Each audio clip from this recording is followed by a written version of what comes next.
bem-vindas e bem-vindos. Se você mora no Brasil, bem-vinda e bem-vindo. Você conhece essa birosca em que a gente vive?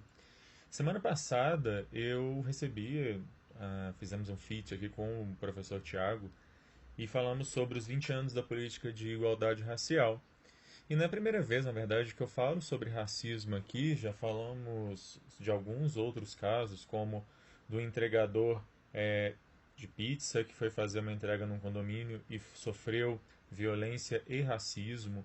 Falamos já, infelizmente, de vários outros casos em que houve episódio de racismo. E eu vou continuar falando sobre isso, afinal de contas, racismo no Brasil é algo que infelizmente precisa ser falado.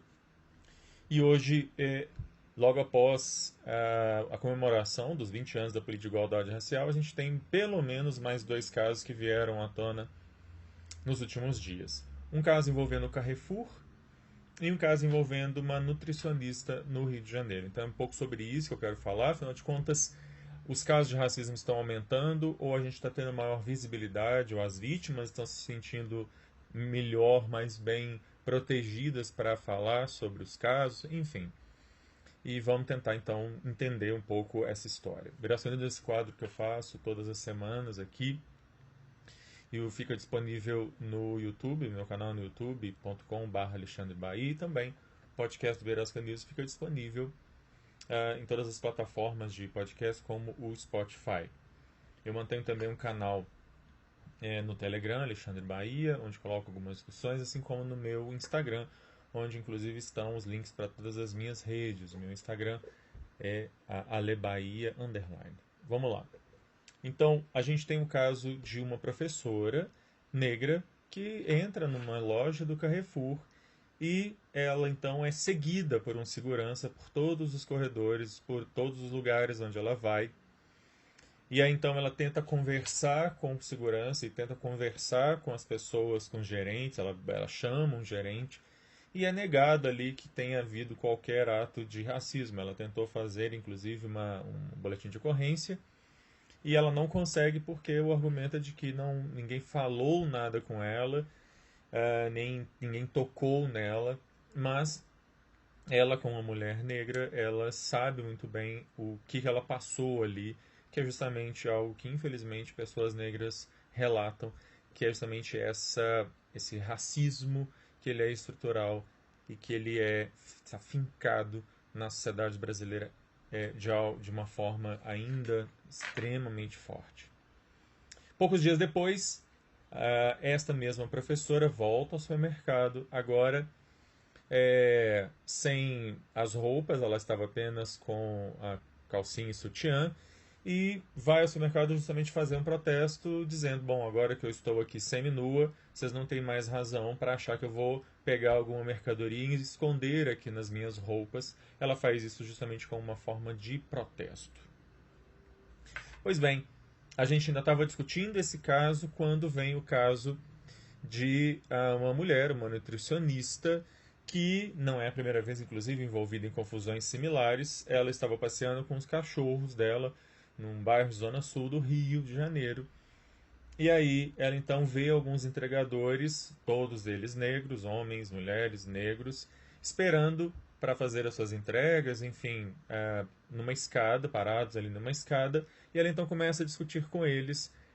Não satisfeita de puxar a camisa de um deles, ela pega a coleira do cachorro, ela tira a coleira do próprio cachorro e começa a chicotear um dos entregadores. O mais incrível é que quando a gente lê o relato desse entregador, ele vai dizer que ele não encostou nessa mulher, porque ele, sendo um homem negro e ela uma mulher branca, se ele encosta nela, é óbvio que ele estaria, nessa altura, preso. E aí, a narrativa dessa pessoa, ao falar sobre esse caso, é algo extremamente perturbador, porque ele vai falar justamente de como ele se sente, que ele foi tratado como se fosse um escravo. E é disso que eu quero falar aqui, levantar algumas hipóteses, e eu não vou trazer nenhuma conclusão, eu quero, na verdade, que a gente pense a respeito. Os casos de racismo no Brasil, eles estão crescendo. De fato, nós tivemos um retrocesso imenso na luta pelos direitos fundamentais e pela Constituição no Brasil nos últimos anos. Todo um incentivo, na verdade, à discriminação, ao racismo, à homofobia, à transfobia, ao machismo, à misoginia. Esses casos, o afloramento desses casos de ataques em escolas não é algo, obviamente, gratuito, isso não surge do nada. Então, me parece que, de uma certa forma, a gente poderia falar, sim, de um crescimento nesse sentido. Não seria demasiado exagero dizer que houve, sim, por causa de tudo isso, um crescimento. Por outro lado, o aprofundamento, ainda que de forma como uma luta pela resistência da própria população negra, de conscientização dos seus direitos, me parece que, e é toda a facilidade provocada pelos meios de você registrar esses casos de racismo e as redes sociais, vem permitindo que estes casos, que muitas vezes passariam batido, que infelizmente acontecem com muita frequência, mas que na maior parte dos casos passam batido, consigam ter notoriedade, consigam chegar ao grande público. Então, o segundo fator me parece que as próprias redes sociais e um mínimo de consciência da própria população negra, que vem se afirmando cada vez mais, felizmente tem tido espaço para se afirmar, porque eles sempre tiveram muita coragem e muito gás para lutar, mas sempre são, ainda felizmente são extremamente reprimidos pelas forças de controle de segurança do Estado, e essa é a verdade, inclusive dos vários atores do direito, a começar pela polícia e terminando com o judiciário e o sistema penitenciário. Mas tem-se conseguido aqui e ali um pouco mais de respiro para se denunciar esses casos. Isso é algo essencial para que a gente possa começar a mudar essa cultura. E, por outro lado, a gente vai ter uma resposta da própria imprensa, que passa a tratar desses casos com mais frequência, que passa a falar disso com mais frequência, que passa a superar uma visão extremamente negativa que a gente construiu sobre nós mesmos, de que nós somos uma democracia racial, de que nós somos o brasileiro é um homem cordial, que nós não temos esse tipo de problema entre nós. Ao contrário, cada vez mais, mesmo meios de comunicação em massa vem mostrar o quanto que nós somos uma sociedade profundamente cindida, profundamente dividida por questões de cor, raça, sexo, renda, e que o racismo, entre todas essas questões, é algo, infelizmente, ainda muito presente entre nós. Eu quero crer, na verdade, que a gente hoje tem condições de, ao retomar uma luta pelo reconhecimento e uma luta por melhores condições de vida e de luta pelos direitos fundamentais que a gente começa a experimentar agora novamente, que a gente possa finalmente superar essa que é certamente a herança mais triste que a gente infelizmente carrega nesse país, que são as heranças do racismo, da misoginia, da discriminação, enfim. Tanto a resposta do Carrefour quanto as respostas que essa nutricionista tem dado a esses casos são insuficientes.